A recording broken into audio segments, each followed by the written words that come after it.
Okay, so we're back with another episode of Biz Mindz, and on this episode we have JD, who is the owner of Biz Kidz, which is a nonprofit. Thank you for your time today, JD. Thank you for having me. I appreciate it. Definitely. Let's get into it a little bit. Tell us about Biz Kidz and how long you guys have been operating and running, and what areas you cover. Sure. So with Biz Kidz is all about inspiring kids to try entrepreneurship and try business. So we do different events around Southwest Florida where kids can actually sell their products, sell their service, and learn how to make money. So what we find is once the kids experience that first dollar, that first sale that they had, they're hooked and they want to know more about business. So we give them that opportunity to get out in front of the public and actually try it. Yeah. We do events all over Southwest Florida, but we're also in Oregon and Las Vegas with chapters there that do the same thing as we do. Wow. Where did it start? Did it start here in Southwest Florida? So we started 2 years ago. My wife's actually the architect of the program. She built it with another organization. And when she left that organization, it ended up just dying out. So I brought it back about 2 years ago, and we just wanted to get young people into entrepreneurship and let them know about, how to start a business. We see so many adult run businesses that they don't know a lot of the ins and outs of how to run a business. They just had an idea. Mm-hmm. So if we can get to the kids and kind of show them how to do that ahead of time, they're a little more prepared once they're ready to start and actually go file for an LLC. I love that. That's a great concept. And how do the kids get involved? Is it, you said it's through events, or is this a monthly program? How does it? So what we generally try to do is find events that are already going on throughout the communities, and try to team up with different organizations so we can bring our event to their event.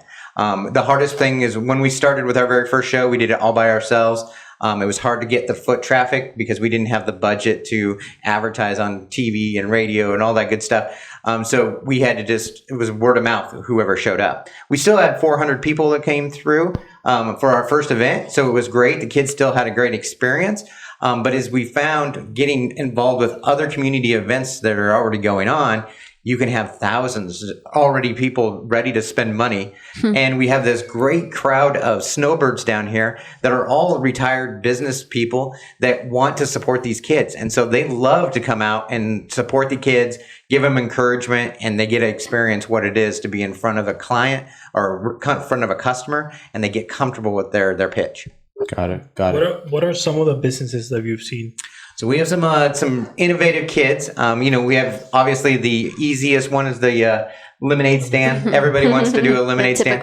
But the two young ladies that do lemonade stands with us, they make about on average $700 for an event, which our events are usually only 4 to 5 hours.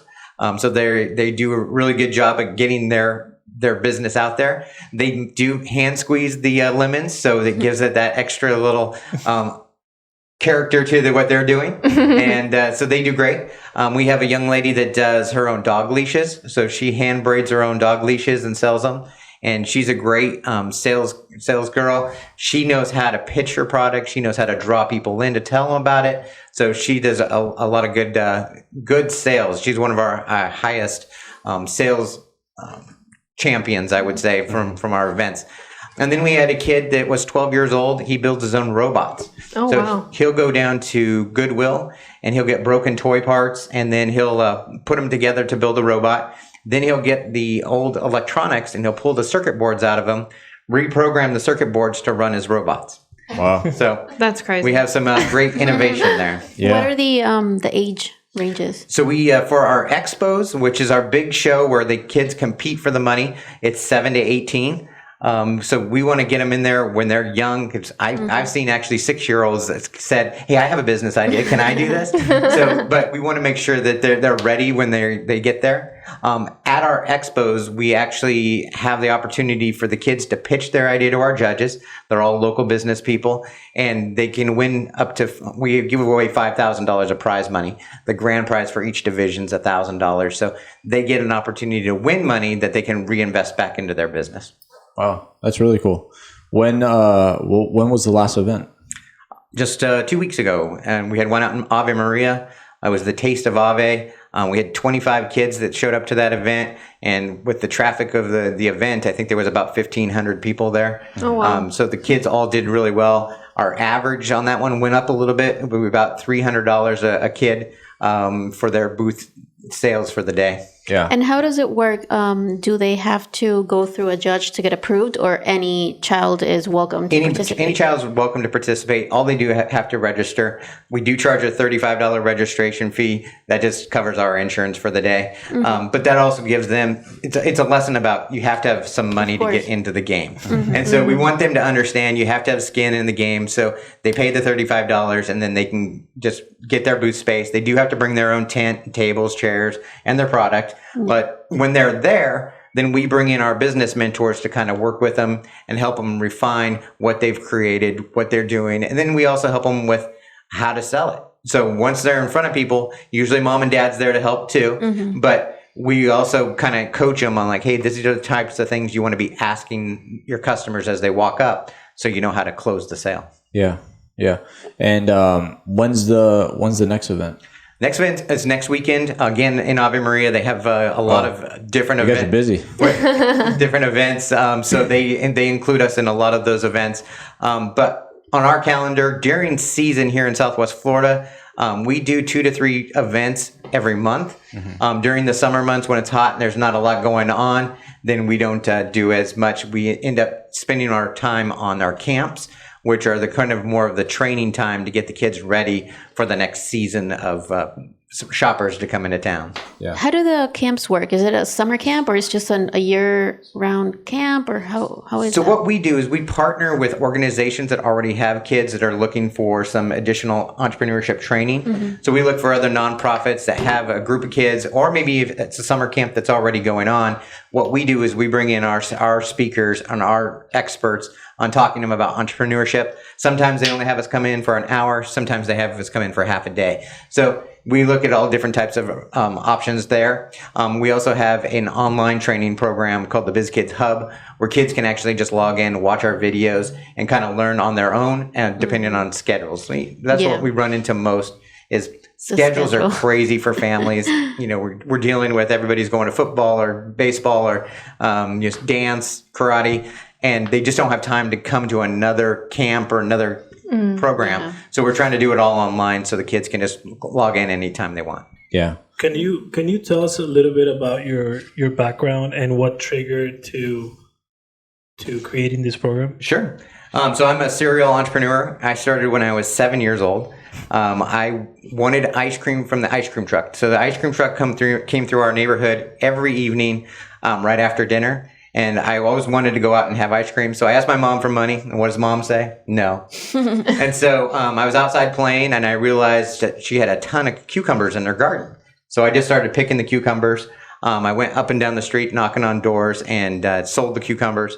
So later on that night, my mom's getting dinner ready and she says, "Where did all my cucumbers go?" And I showed her all the money I had made. And she goes, "I guess you're having ice cream tonight." And so I actually had enough money for ice cream for the entire week. It was a long time ago, so I didn't make a lot of money, but I made enough for the ice cream. And from there, I started a little lawn care business when I was a kid. I did all kinds of little odds and end jobs for people and just got into business. And so I've had multiple different types of businesses. I've had a windshield replacement company. I had a vending machine company. I owned a pest control company. I owned a lawn care company. The lawn care company I actually had for 23 years and ended up having that go the longest. But I'm just a serial entrepreneur. And so I'm always out there looking for a business idea. Anyway, that's how my brain is always going, is how can I make money? How can I charge my parents money? I like that. And so you're always looking for that opportunity to how you can make a buck. Yeah. Yeah. How important is money to you? Amazing. Not that important, really. I want to have enough money to live comfortably, but my focus right now is really inspiring the next generation. Those are the kids that they need to have the American dream drilled into them and understand how good we have it here. And so I want to let kids know that you have opportunities to get out there and actually make something of yourself and to make money that you can be more comfortable with. Yeah. But the money to me, I don't I don't have to be a multimillionaire to be happy. I live a comfortable life, but if I can give back to the kids kind of some of the things that I've made mistakes on, and they don't have to go through that and don't have to get the scars, then that makes me happy. What are some of those things? What are some of those mistakes? Oh, I've made a lot of mistakes. So What do you think is a common one in business owners that gets overlooked, and maybe a kid or somebody listening that wants to get into business can take from you? I think a lot of times we get too eager to jump into a business where we just didn't do our due diligence to figure out, is this the right market for it? And we see that a lot, even with just local business people. You see them, they get all excited, they go rent a space, they start getting all this stuff that they need to run the business. And then they realize, well, I don't have any customers. And now how am I going to pay for this space? And how am I going to pay for this? And so I try to tell the kids, make sure that you have cash flow coming in before you start buying a bunch of products and other things that you need for the office until that money is coming in on a regular basis. I think it's a common one. Yeah. I think it's great. Like I was mentioning to you earlier that we have a 9-year-old daughter that's all into business, and sometimes, like, I don't know, because she wants to do the door-to-door, but times are not the same as before. Yeah. I mean, I don't think it's safe just knocking on the door, and she's doing this spa service, so offering a pedicure to a stranger, I don't think. So, I mean, I know that if we tell her about this, she would be thrilled.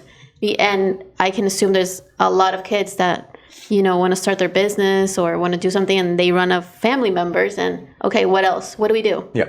So these are like great events and opportunities for kids to grow. And we see that, when you drive through a neighborhood and you might see a kid selling lemonade on the corner, and you're thinking that's not very safe for them. Yeah. To do. When they're at our events, we have a lot of mentors. The event usually has security. So it is a controlled space where the kids can do it and learn, but also do it in a safe manner. But the biggest thing that we bring as a difference is the mentors. The mentors are coming in and working with these kids and kind of encouraging them and telling them what, to look for, and just kind of helping coach them along the way. So that's where they're getting the most experiences from all these people that have been in business, and now they can learn from them. Yeah. In your opinion, why aren't we teaching this in school? That I couldn't tell you why they don't teach this in school, and I think it is something that's being missed. There is entrepreneurship programs in school, and they go over, hey, you can be a business owner, you can do this, you can do that, you can be an Elon Musk. They all talk about the big ideas, but there's a lot of young people that just you want to start a service company, you want to start a house cleaning company, whatever it may be. There's still good money in that. You don't have to be the Elon Musk trying to go to the moon or Mars or wherever he's going.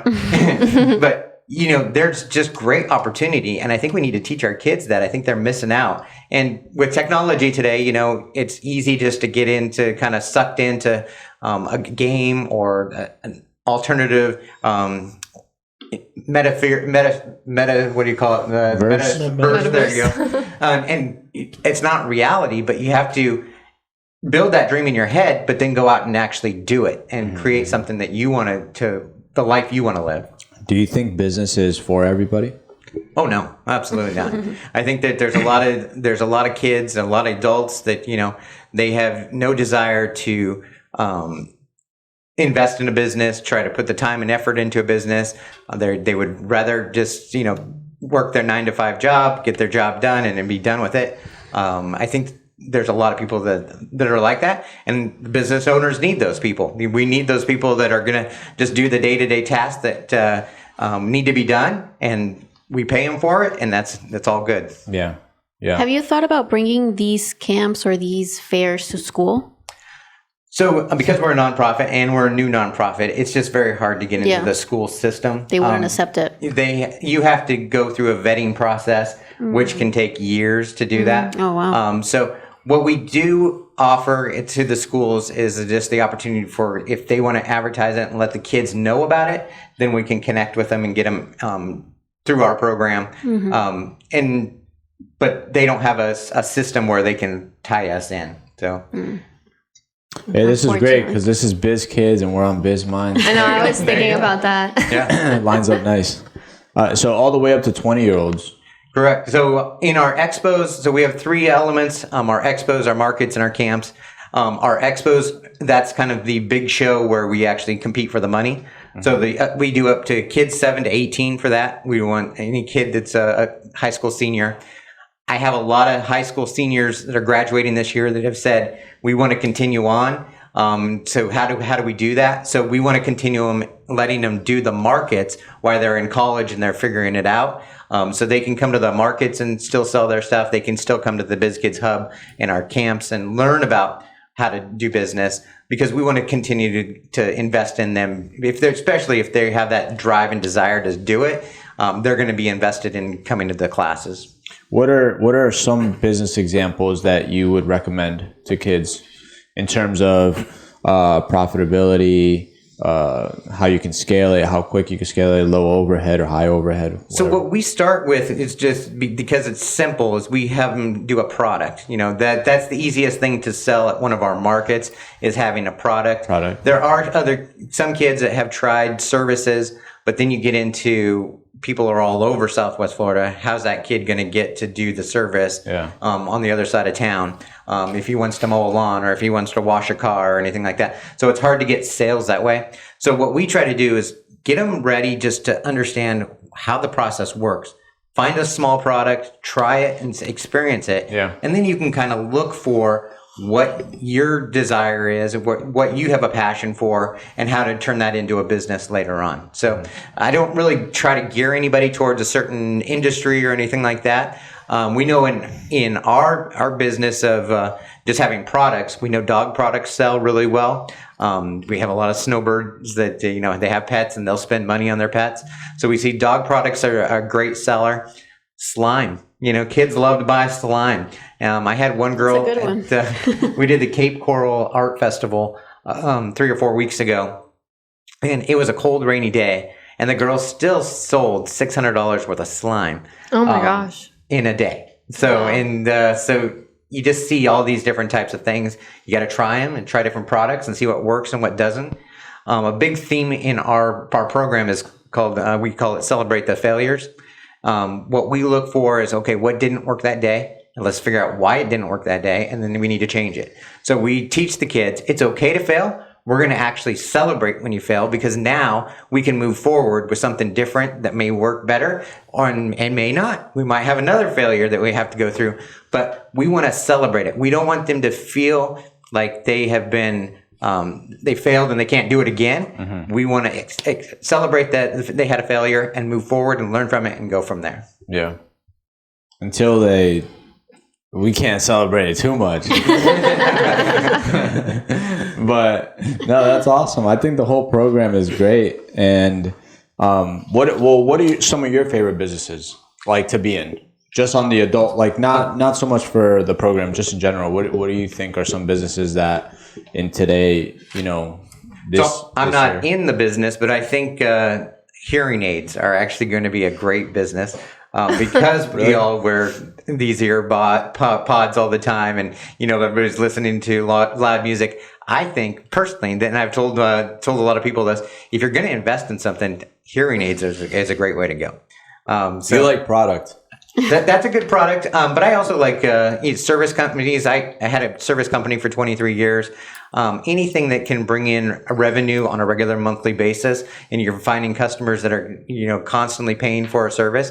Especially you look for those types of services that everybody needs.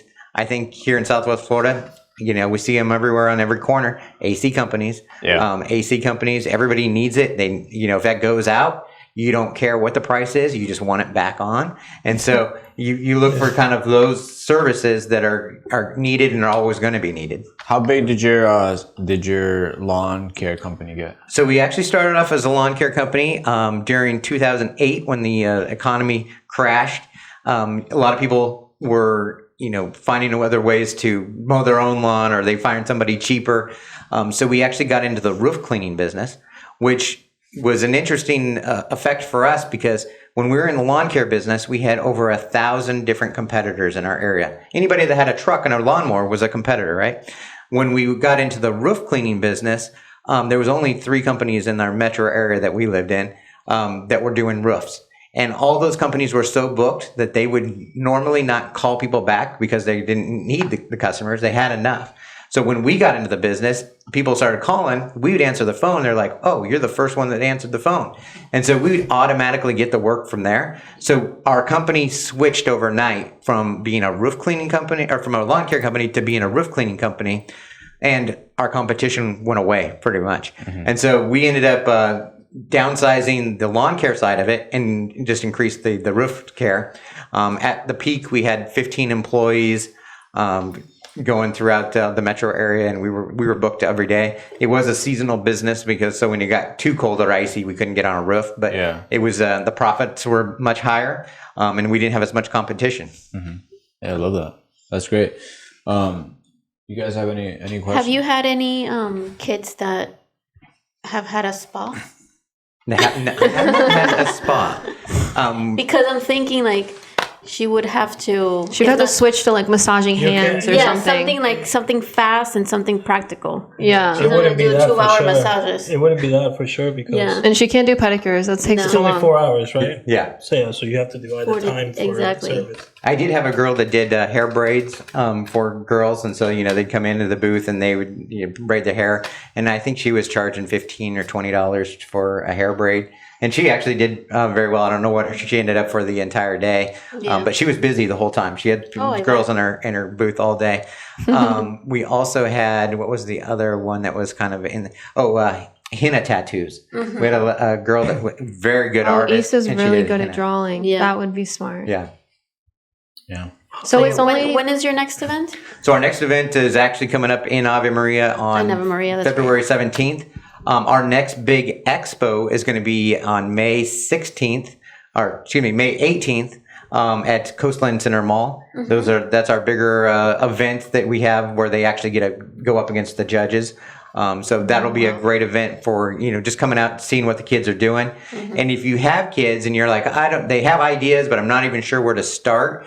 Coming to one of the events and just seeing what the other kids do, you get so many ideas from that. So you're learning from what they're doing. You can see, hey, I have an idea to do something similar and I can tweak it like this. So it's going to be a different, my own type of thing, be a little different. And so they get a lot of ideas. I've had tons of parents that have come and said, we get it now. We see how this works, and we'd be happy to Yeah, that's a good idea to go and see first how it works, and they can get acclimated and then sign up if they're interested. And if you go to our website, the bizkidsusa.org, you'll see our calendar of events on there, so you can see everything that's going on in Southwest Florida. And then if you ever go to Las Vegas or Oregon, you can also connect with them there. So you have other chapters in different... We have 2 chapters, one in Oregon and one in Las Vegas, and we are looking for more chapters. So as people who listen to this podcast, if you're in an area that we don't have this, contact me. We're happy to kind of show you the system and how it works. We do a licensing agreement. It's like, kind of like a franchise where we show you all the tools and the way to do it, the system, and then you can get kids plugged in there as well. And if you're an entrepreneur, we'll show you how to make money on it. Yeah. And where did it start? Was it here or was it Vegas? Or? No, it started here. It started here. So you guys franchised two already. Yeah, in our first 2 years. Yeah. Wow, that's great. And our first event was here in Southwest Florida. We had 400 people come through the door. We had 45 kids. At our last big expo, we had 60 kids involved, and we had over 1,200 people come through the door. So wow, yeah, that's awesome. That's awesome. You guys have any other questions? No, I think we. Do you have anything? Everything. No. No. You guys want to do this? Will this be quick? Yeah. All right. So, do you guys want to do it? Yes, I can do it. All right, so these are just random questions. Okay. All right, we're just gonna have fun here. They're very, very, very personal. Okay. No, they're not. Okay. All right. So, what digital or software tools do you use daily to make your life easier? So I live on the iPhone, of course. Anything that has to do with the schedule, the websites, and that I manage and stuff like that. I use those kind of tools. I think one of my the easiest tool that I get a lot of use out of is Google Keep. because I can keep all my notes there and I can put in reminders. So it's a simple one that gets often lost on your iPhone, or even if you have Google, it's just a good way to manage your day. So iPhone or Android? iPhone. Yeah. If you can only eat one thing for the rest of your life, what would it be? Tacos. That's an easy one. Do you prefer winter or summer? I prefer winter in Southwest Florida, but I would rather be like a summer in the mountains or somewhere it's a little cool. This time of year here in Southwest Florida, the best. So. Yeah. What is your favorite holiday? Favorite holiday, Groundhog's Day. Yeah, absolutely. Can't beat it. Do you prefer to relax at the beach or pool? Pool. Fifth Ave or Mercado? Say it again. Fifth Avenue or Mercado? I like Fifth Avenue. Yeah. If you can only work 2 hours a week, what will you do in those 2 hours? I couldn't work 2 hours a week. There's no way. It's in my brain to work all the time. And my wife actually, we can't go on vacation without me like having a plan of like what I'm going to do business wise and work. So I don't think I could ever turn it off for 2 hours a week. That's just no way. Is there a book you recommend? Atomic Habits is a good book to get into kind of a mindset of like how to plan for your businesses. And then I can't remember the name of the other one. It's a prospecting book, but you're always talking about prospecting. I'll have to come back to that when I think of the name of it. Sorry. No problem. If you can have lunch with anyone dead or alive, who would it be? Lunch with anyone dead or alive? That's a tough one. I think it would be Colonel Sanders. Because if you know the story of Colonel Sanders, he was told over 1,000 times no on his product. And I would want to just kind of get his perspective on why didn't he ever give up? After the 500th no, why didn't he just say it? This is stupid. I'm not going to do the same way. But he kept on going. So I'd kind of like to know why you'd want to go on. You guys know who that is? No. KFC? Fried chicken. Oh. KFC fried chicken, yeah. Colonel Sanders. Yeah. I think he was The guy in the 70 box. when he started, right? He was old. In 70s? Yeah, he was He was up there. What's your favorite restaurant in Naples? Favorite restaurant in Naples is a little taco place. It's just a hole in the wall called Tacos. And it's my favorite. I'll go there 3 or 4 times a week to eat. Yeah. Really? Wow. Yeah. Where is it located? It's off of Airport Pooling over by that little Walmart market shop that's in there. Airport Pooling. Airport Pine Ridge, probably. Yeah, in Pine Ridge, yeah. Oh, okay. Yeah. Tacos. Yeah. That's close. Tacos. And they spell it Takos. So Never heard of it. Takos, yeah. When you think of the word successful, who comes to mind? When I think of the word successful, probably just right at the top of my head, because I watch a lot of his videos, is now it froze in like my mind. Game show host who does Steve Harvey. Steve Harvey, there you go. Steve Harvey. Yeah, I watch a lot of his videos, and I love the fact that he talks about his story of like he was down and out, living out of his car, and he had a good opportunity to get out. So if you ever get a chance to go on YouTube and look at his videos, he has some great inspirational stuff. Yeah, he's great for sure. If you can choose any other career path, what would it be?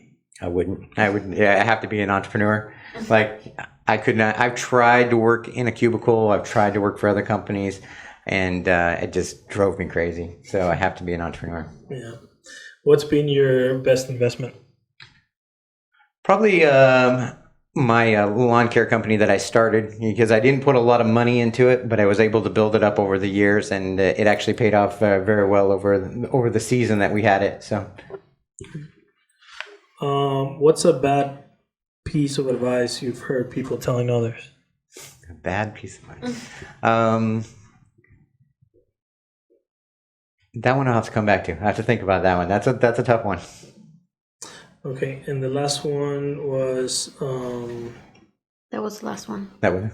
does money Oh. buy happiness? No, absolutely not. So. How come? Because you can work for the dollar all the time and not have any kind of you can push for it and put everybody else aside to make sure that you're making the money. But when it comes down to it, if you leave your family behind because you're going after the dollar, it's not worth it at all.